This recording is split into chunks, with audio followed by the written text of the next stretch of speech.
A very good morning to all.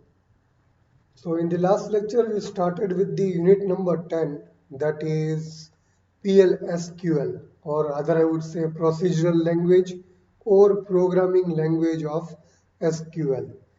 And we have studied two topics, that is views and triggers. So, can anyone tell me what do you mean by a view? What is the meaning of view? Anyone would like to add a meaning or a definition of view?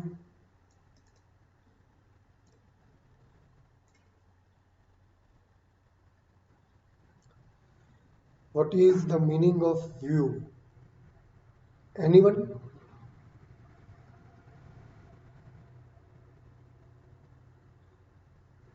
Yes. What is a view?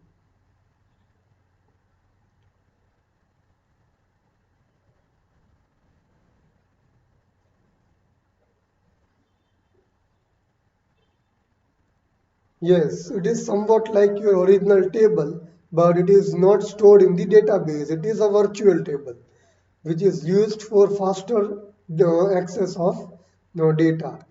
Very good. So, how to create a view? Anyone?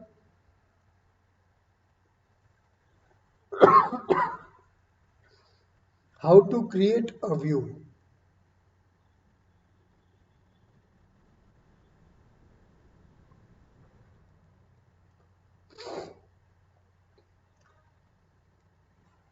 So shall we revise it very quickly? What is view and all these things again?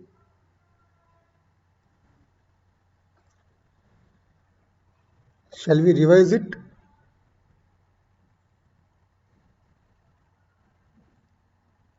Yes or no?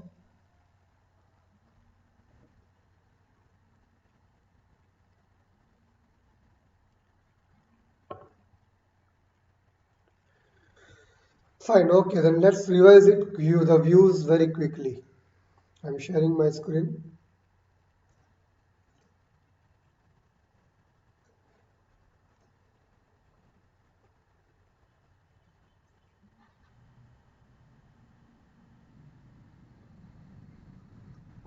Right. So view is a virtual table that is similar to your original table, but only the difference between the original table and view is the virtual, so it is not stored so anywhere in the database, but your original table are stored in the database.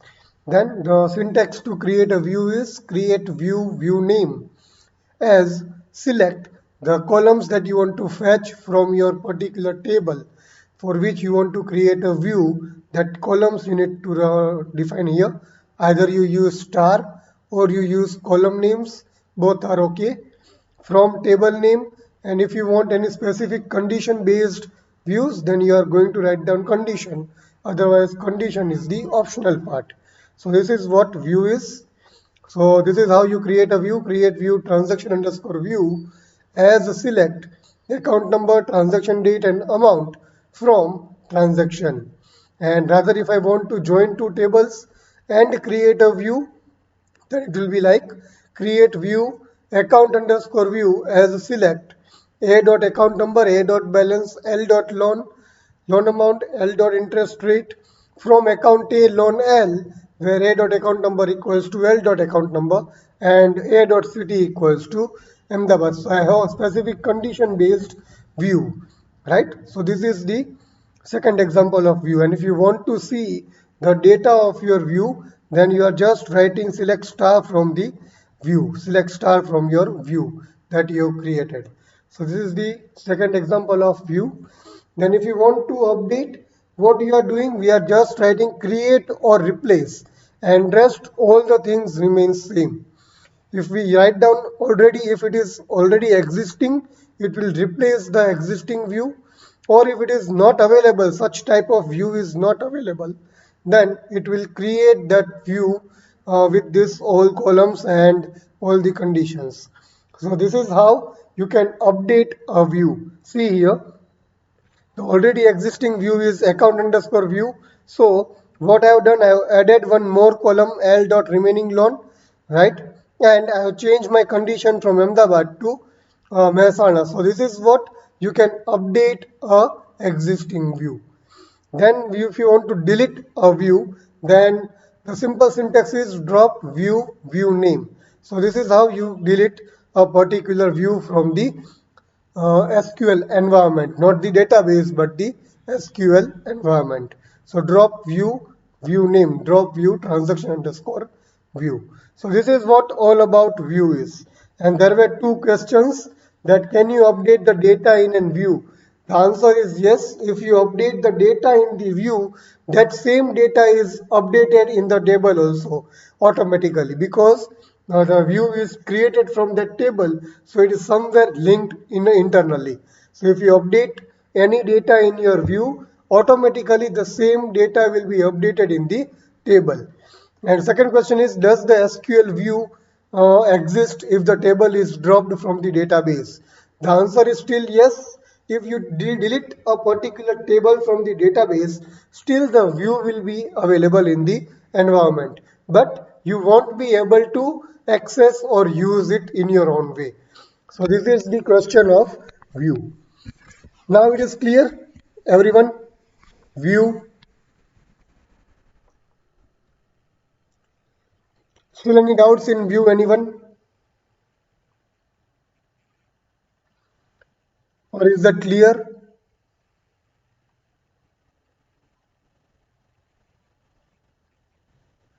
Okay, so we missed one topic in the last lecture about the view. So we are going to see that topic now. That is differentiate between simple view and materialized view. Or in the exam you may be asked, explain materialized view. So just we are going to go through the concept. Materialized view or view, both are same.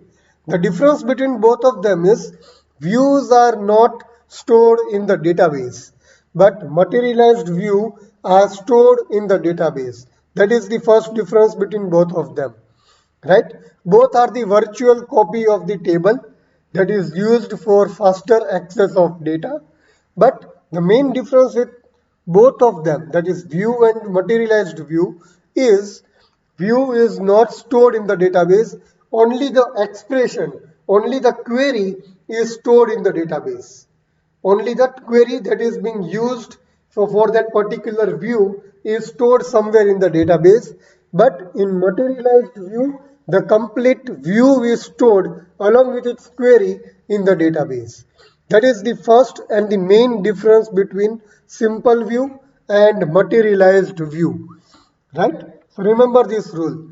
Views are not stored in the database, but their expression or the query is stored in the database. But in materialized view, we are storing the view. We are also storing the expression or query of that particular view. Right? Clear? That is the main difference.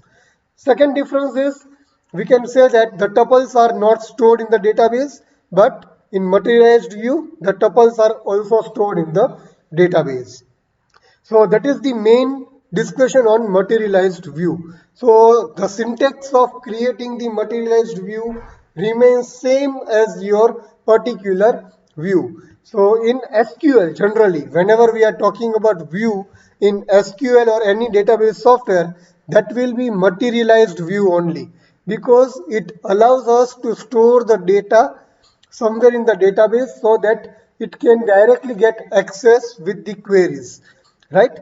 Though it is not good because storage will get increased, but all the DBMS softwares nowadays are using materialized view, and the softwares below Oracle 9i, that is Oracle 8i and Oracle 9i, were using simple views, but whatever softwares are now using Oracle 9i above, all of them are now using materialized view. So whatever views you are creating in your SQL environment, all the views will be stored in the database. Right? So this is the main small discussion about the materialized view. Right? Don't go for this deep thing, but I'll just keep this for your reference. Just remember, materialized view are same as your views. The difference between the simple view and materialized view is, anyone who can give me the answer? What is the difference between simple view and materialized view? Anyone who can add an answer to this particular question? Materialized view and simple view, difference between? The main difference between materialized view and simple view? Anyone? Main difference between materialized view and simple view? Yes, stores tuples while simple view doesn't. Yeah, it is only a virtual table. Very good. So what you can do is a difference. It can be asked for maximum 3 marks. So you have to go for 3 differences. Or if it is asked for 3 marks, it's a single question. Like explain materialized view. Then go for 3 points and just give an example. That's it. That's the first point is materialized view is a virtual copy of a table that is used for faster access of data. Second point, it stores the view in the database. Third point, it stores the result of the query, that is the output, as well as the complete query in the database. Fourth point, the syntax to create view is create view name as select column name from table name where condition. And fifth point, create view some example as select star from table name. That's it. So 5 points, 3 marks, more than enough. Clear now? How to write down the answer?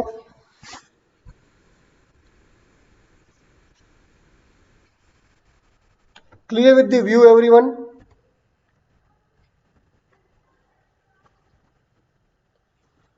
Yeah, so anyone who can give me the answer of trigger?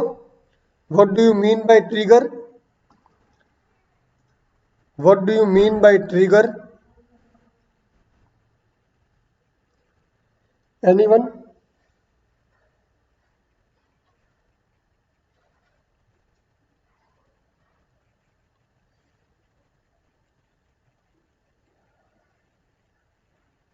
What do you mean by trigger?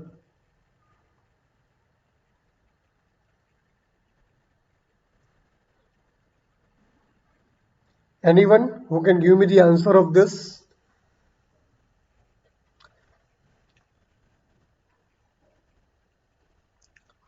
Anyone? Right, so let's go through trigger also. So what is trigger? Trigger is a block of statement which is mainly executed on DML statements either before executing or after execution of DML statements. So it means that whenever you are uh, executing insert, update and delete statements or commands, right? And if you want to store the virtual copy of the state of your table or database before or after the execution of the particular DML commands, then you can use trigger. Let us say if I want to update some particular data, but before update, I want to store the virtual copy of the current scenario of my table, right? Or current table actually. Then what I can do, I can use trigger to store the current scenario of my table. So I will first execute my trigger, store the current scenario of my table, and then I will execute my update command. And so if there is any issue with the update command or if there is any problems with the data updation, then I can get back all my data, right? The original copy or the previous copy using the triggers, using the triggers data. That is the main use of trigger, right? It is triggered automatically if you want, and you can also trigger it manually. So again, I'm saying what is a trigger? Before providing or executing or after executing any DML statement, if you want to know the state of your dev table or a database, you can use triggers. The simple syntax is create or replace trigger name. You want to execute it before or you want to execute it after. So that is your option. On which particular commands you want to execute, insert, update or delete. And then you need to define on which particular table you want to execute it. This is what your particular syntax of trigger is, right? So let us say if I want to store the copy of my table before it gets updates, then the trigger will get execute first before the update command is executed. It will store the copy and then it will update the or it will execute the update command. So this is how trigger works. The syntax to delete a trigger is drop trigger name. If you have already created a trigger for on a particular table, and if you want to disable it, if you want to pause it's working for some time, you can disable it using disable command. And if you want to reactivate it, you can use enable command. So it is alter trigger name disable and alter trigger name enable. So this is how you disable and enable your trigger. Next is the example. So this is how you can create the triggers. Create trigger deleted underscore details before delete on loan. So what does this mean? Whenever you are trying to execute delete command on loan table, so before executing the delete command, this trigger will get execute and it will fetch the virtual copy of your table so that if there is any error, you can get it back using this particular trigger. So this is how it is particularly your checking or getting your table virtual copy or backup of your tables rather in other way. Second is create trigger inserted underscore details after insert on transaction. That means after you have executed insert command on your transaction table, just get the virtual copy of my table so that I can know what is updated and what is inserted just for the reference. Next comes create trigger updated underscore details before update on account table for each row when name equals to Patel Hiran. It means that whenever you are trying to execute update command and that update command contains a where condition, and in that where condition you have a condition called name equals to Patel Hiran, then and then this trigger will get execute, otherwise it will not get execute, right? So it will execute before this update command is executed, right? And it will store the data for all the records that has name as Patel Hiran. So this is how you can also provide the condition based triggers. And if you want to delete, it is drop trigger inserted underscore details on account. So this is what the syntax is. Drop trigger name on table name. So drop trigger inserted underscore details on account table. So clear with this guys now? Clear with the trigger? Any doubts in triggers?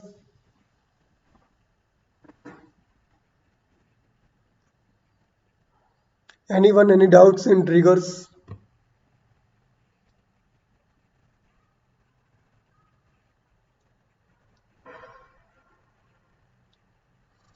Okay, so let's move ahead and see what is PLSQL then. So PLSQL, as I said, it is a programming language or procedural language of SQL, an extension to SQL with design features of programming language. As I said, it is a programming language. As you have created the codes or you have written the programs of C language, similarly you can write down the programs in SQL. And that is why we are using PLSQL, that is procedural language SQL or programming language SQL. So this is what the block diagram you can say of this particular PLSQL. You have PLSQL block, you have some SQL statements to be executed. You are giving it to PLSQL engine. It will separate the SQL statements and it will try to execute those SQL statements on SQL statement processor or Oracle server. So this is how actually it works. Whatever code you are writing, if your code contains any SQL statements, the SQL engine, the PLSQL engine will differentiate or fragment the code and the SQL statements differently, and the code will be executed by the PLSQL engine and the SQL statements will be executed by SQL statement processor.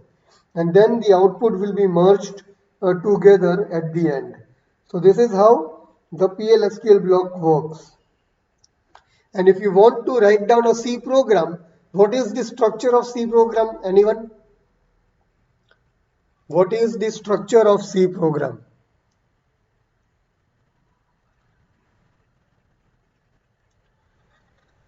What is the structure of C program? This you already know.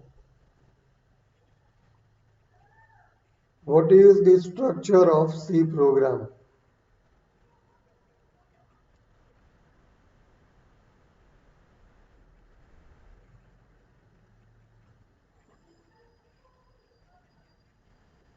You have a header file, stdio and conio.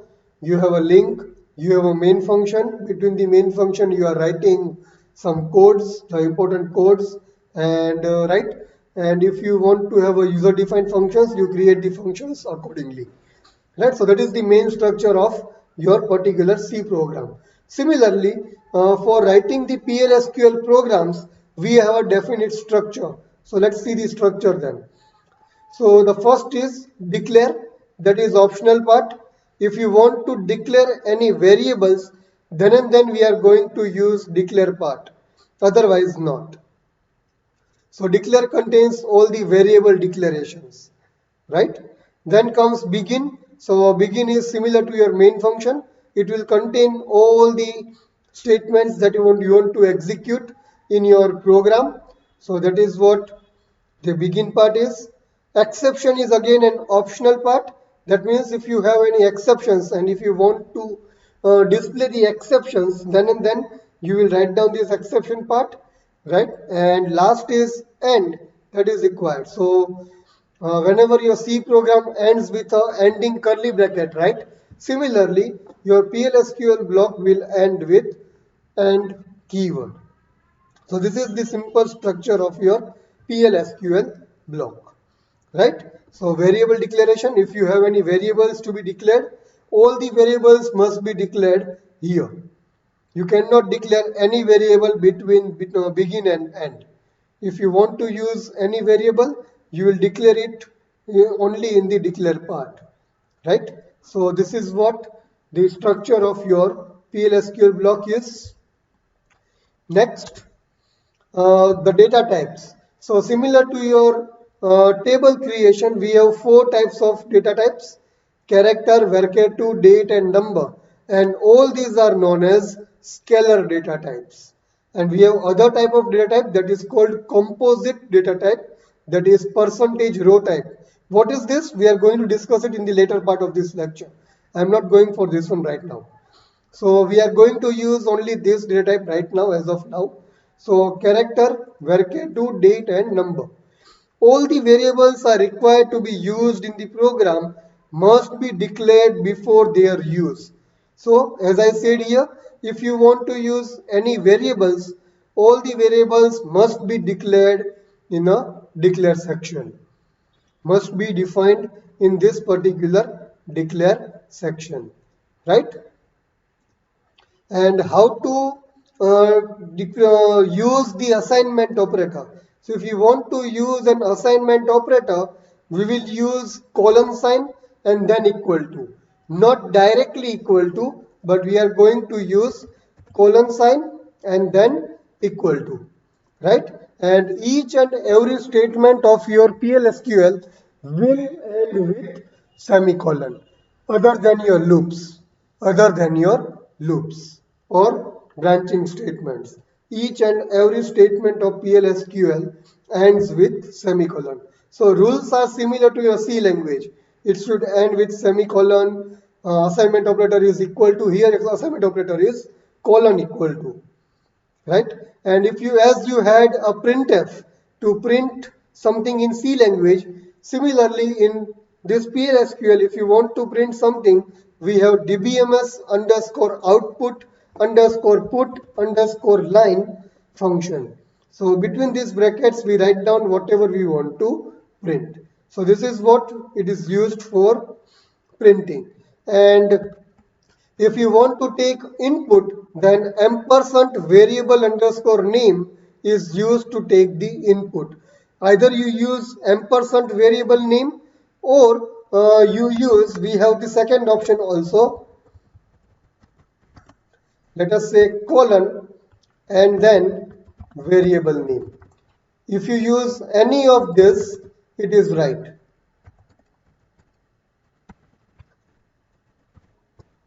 Right? Ampersand variable name or a colon variable name you can use to take input of the variable. That is, if you want to take input from the user, then we are using either ampersand variable or colon variable name. The syntax of taking input from the user, right, differs from software to software. In some software it will be used this, some software will be allowing this particular syntax. So remember this thing, right? So clear here, clear till here everyone. First of all, data types, assignment operator, input and output. Clear till here everyone, first of all. Any doubts?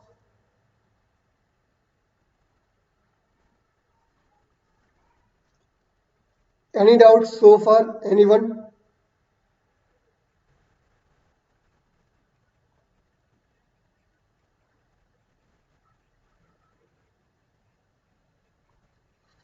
Right. Okay. Then let's move ahead and let's see what are the next topics of PLSQL. So, right. Similar to your C language, it has if else as well as switch case. It has for loop, while loop. Right. So, we are going to see how to write down all these statements. So, for if else, what we are going to write down? If in capital, then your condition, right?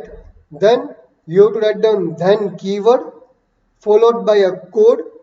Then if you want to use else if, you will write down else if together, again a condition, then keyword, again a code, and then else, the last part, and code, whatever you want to give in the else. And once your complete part is done, you are going to write down and if together. So this is what the syntax of writing the if else loop is. Starts with if, ends with and if. And between that, you write down all the code using else if, else, or whatever you want.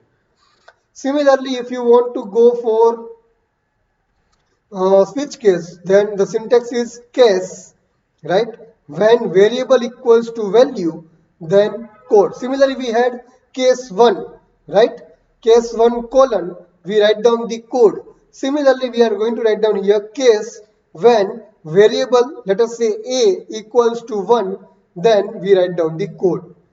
When a equals to 2, then we write down the code. And when all the conditions are done, we provide the else part. That is else if none of the cases are right, we are going to write down else and the code. Similar to your default, right? Similar to your default. We were writing default in switch case, right? So similar to default, we have else. And at the end, we are going to write down and case. We are going to write down and case.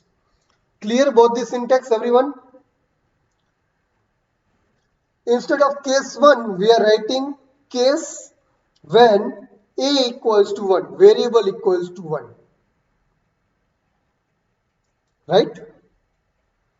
So clear with this, guys?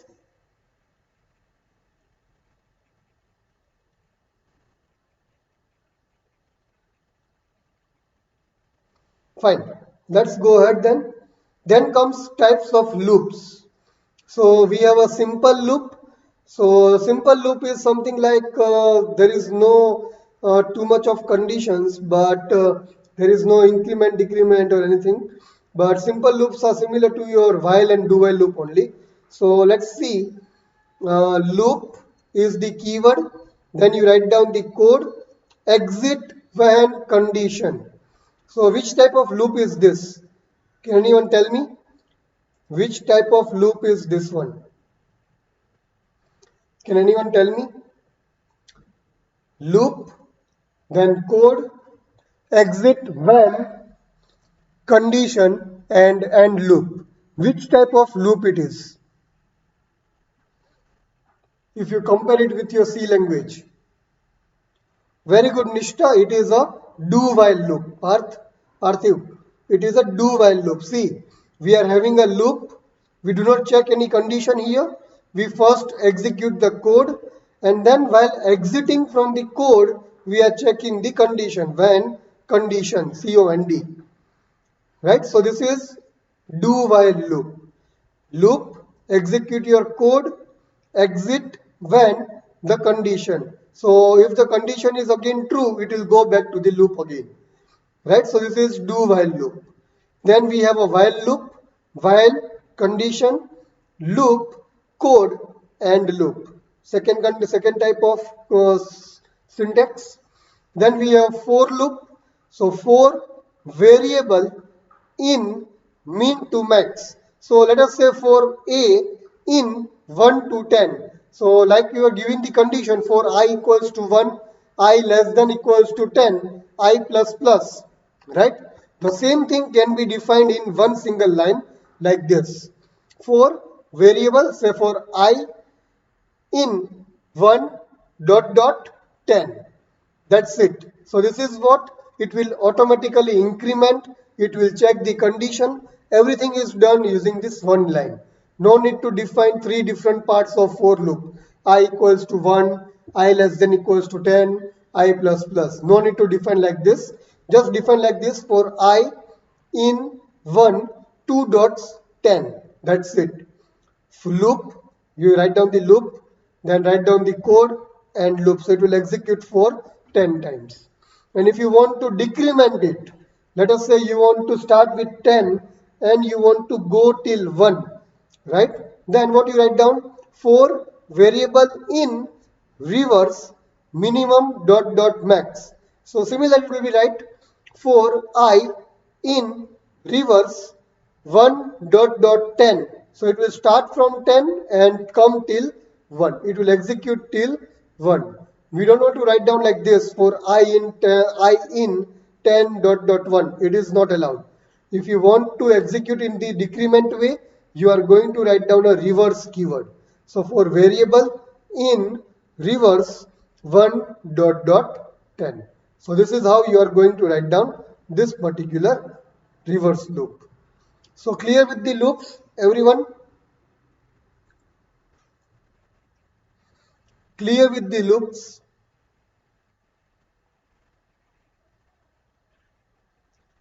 Any doubts in the loops? Just go through it and tell me if you have any doubts.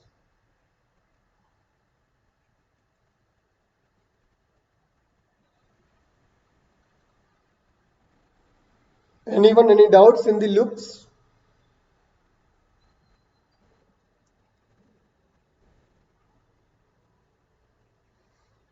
Okay, then I want a simple C program to add two numbers. Take static values of the numbers. Write down a C program to add two numbers. Please write down the C program in the chats.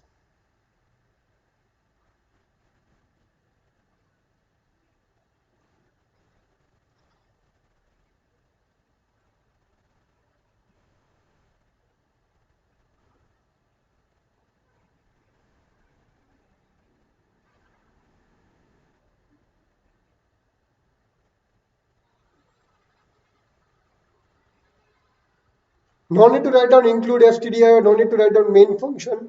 Start with the variable declaration.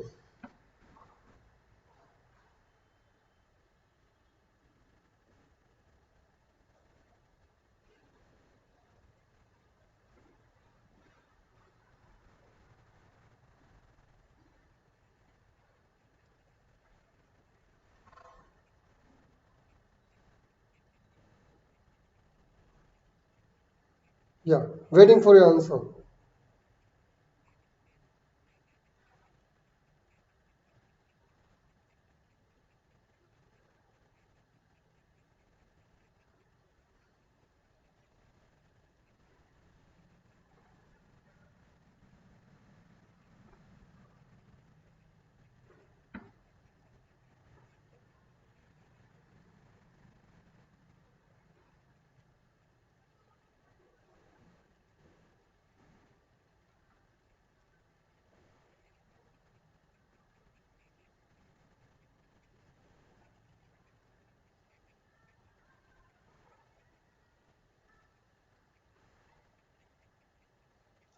Yeah, anyone?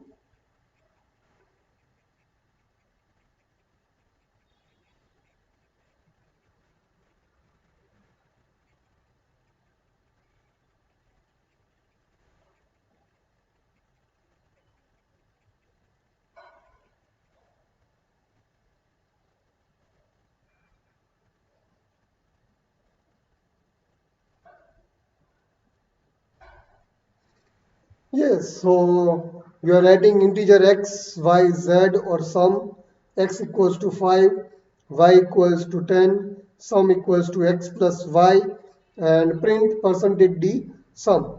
Right? Yes, exactly Parthiv. Yes. You are taking the out input from the user. That's also great. Right. So now if I want to perform the same program in SQL, how to do it? See this. Write a PLSQL block to add two numbers. So first part, I have to declare two variables. So I have used declare part. I have declared x as number data type of size 5 maximum. I have declared y of number data type of size 5 and declared z of number data type of size 7. So you can see all the statements are ending with semicolon. Then I'm using begin part. Now I'm assigning some values to this particular uh, variable. So I'm doing x colon equals to 10, y colon equals to 20, and z colon equals to x plus y. So this is the assignment operator, right? And this is actually we are performing the addition. Now if I want to print the value of z, so I'm writing dbms underscore output dot put underscore line, and then into if I want to print some message, then I'm printing single quotes sum is single quotes over then two pipes and z. Similarly, you are writing sum is percentage d double quotes over comma c or sum. So I am writing here sum is two pipes Z, and at the end we are writing the end part. So this is how we are writing a program in PLSQL. Just go to the program once, and I've made some mistake here, so let me just change it here first of all. Output dot put underscore line. Yeah. So now go through this program once.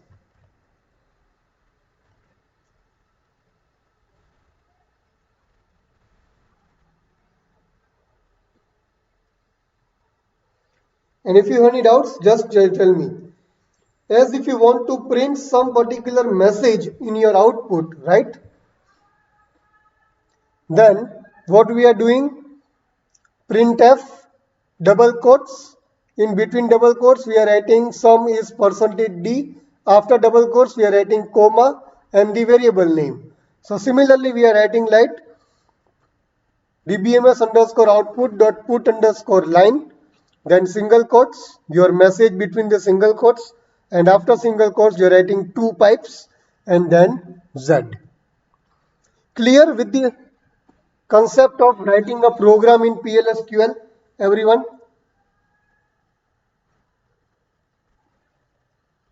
Clear, everyone? Anyone? Any doubts?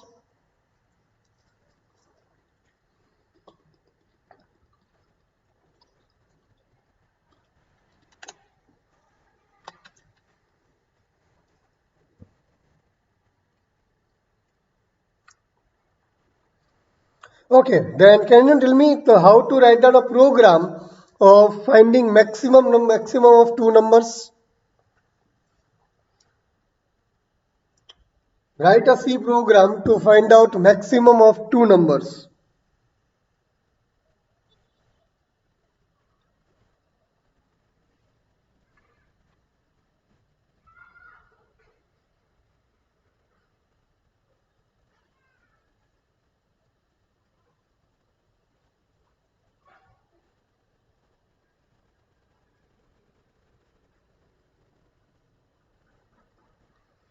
You will use if loop, right? If A is greater than B, then curly bracket A printf A is max, else printf B is max. So the same program, if you want to write it down in your this particular PLSQL, this is how you write down. So again, if you see, I have taken two variables and declared it x and y of type number and size 5. Then I have assigned two values to it using assignment operator, x and y colon equals to 10 comma 20, right? Then I am using if x greater than y, then dbms underscore output dot put underscore line, then you are writing x is greater than y, else we are writing dbms underscore output dot put underscore line y is greater than x, and we are writing and if because we are closing the if part, and then at the end we are writing and. So these are the keywords that we have used.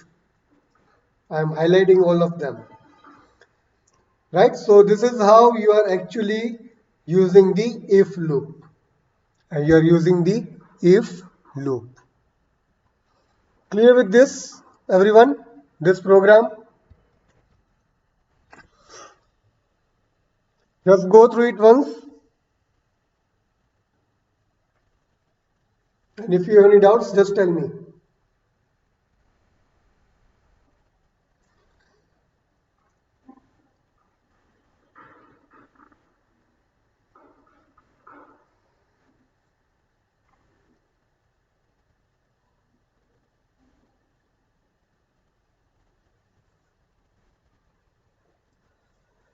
Yeah, any doubts, anyone?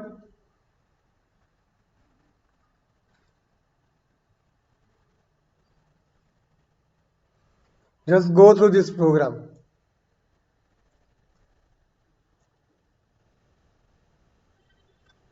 Double pipe is something like comma that you use in your C language.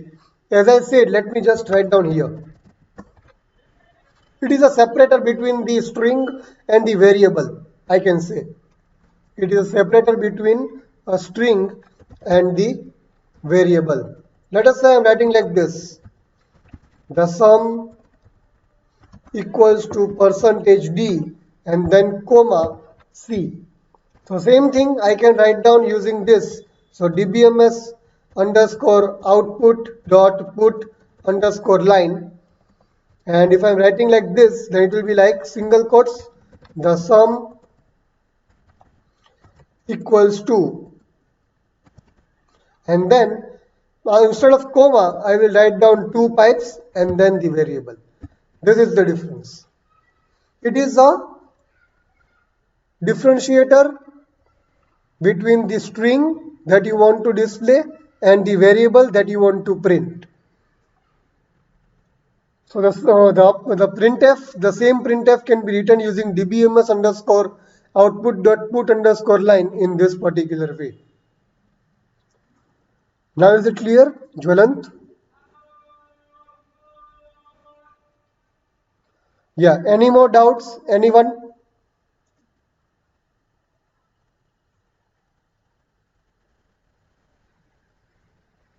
Anyone? Any doubts?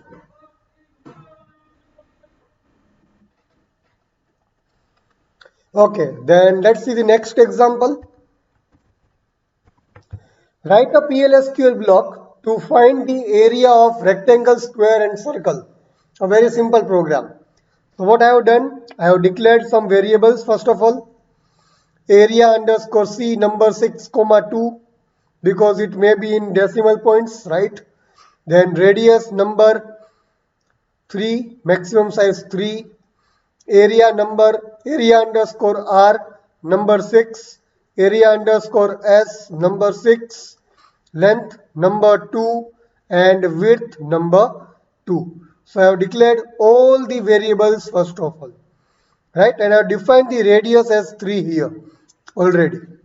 I have defined the radius as 3. So let us do one thing. Let me define the length also here. So length of 2 will be equals to, let us say 5, and let us say width will be equals to 4. So I have defined the variables also and defined the values for each of them.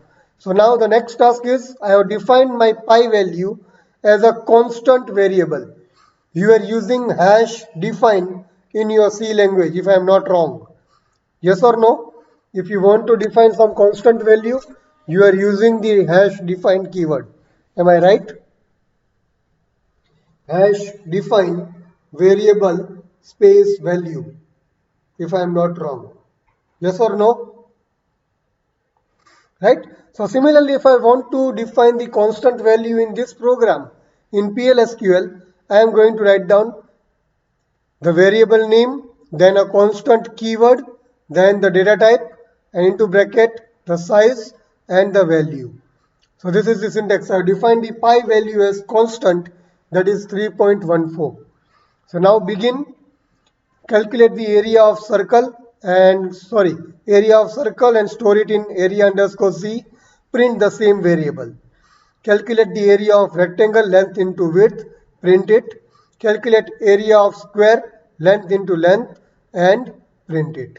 So, and then at the end we are just ending the PLSQL block. So this is how you write down the program. Clear, guys? The program.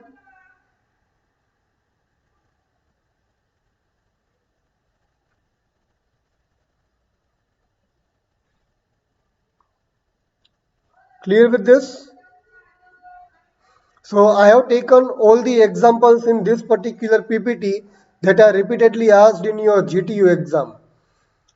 Right? So it will be helpful for you to write down the programs directly in GTU. For 4 marks or for 7 marks in GTU it is asked.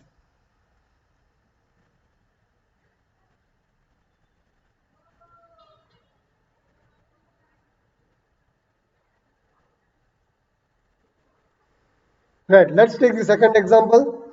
Write a PLSQL block to print the sum of numbers from 1 to 100. So now you want to print you need to print the total of the numbers from 1 to 100. So what I will do, declare A as a number, right? Sum 1 as number, that is initialized to 0. Then begin A equals to 1. I have initialized here A equals to 1. Loop, I have started the loop. Sum1 equals to sum1 plus A, right? So sum1 is already initialized to 0. So 0 plus 1 is 1. Exit when A equals to 100 and A equals to A plus 1 and loop and then print the output. Similar to your C program. If you compare all the syntaxes with your C program, then this is what your output answer will be of the PLSQL block.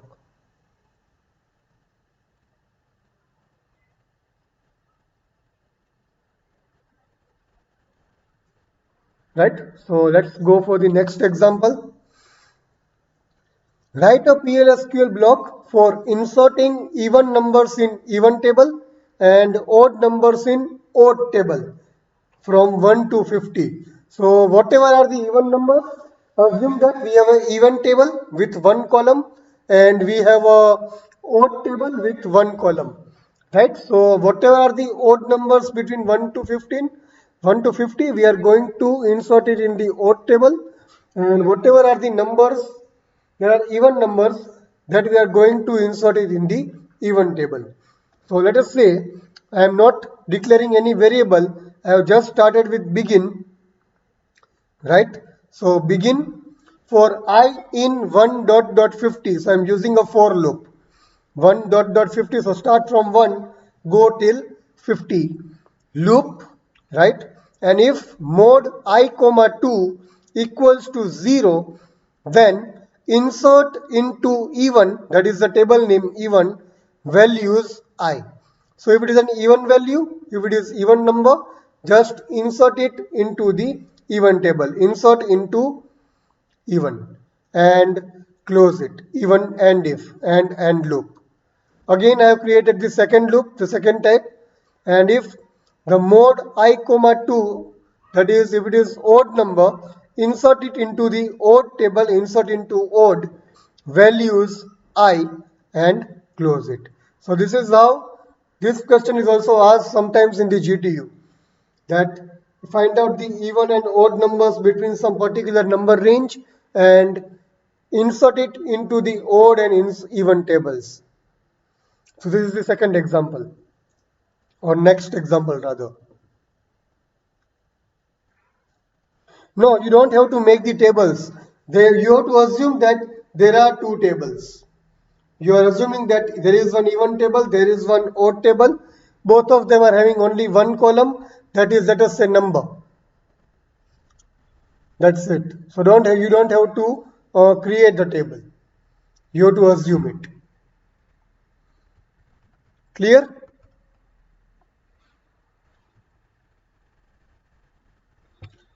Right? Any other doubts? Anyone so far? Anyone? Any other doubts so far? Yes, you can. Anand, you can. Let us say you can write down here. If I comma 2 equals to 0, then insert into even values, right? Else insert into odd values. That is okay. That is 100% okay. You can use your C language logic here also.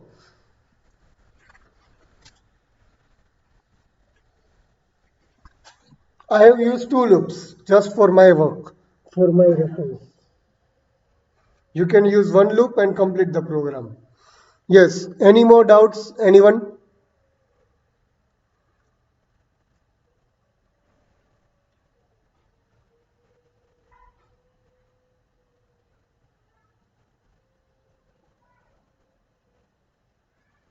Anyone? Any more doubts in this?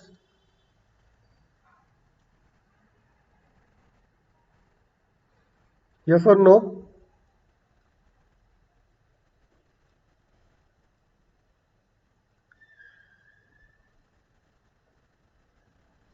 Any doubts? Anyone?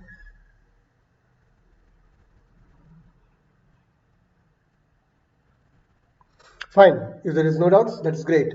So this is all about your PL SQL, right?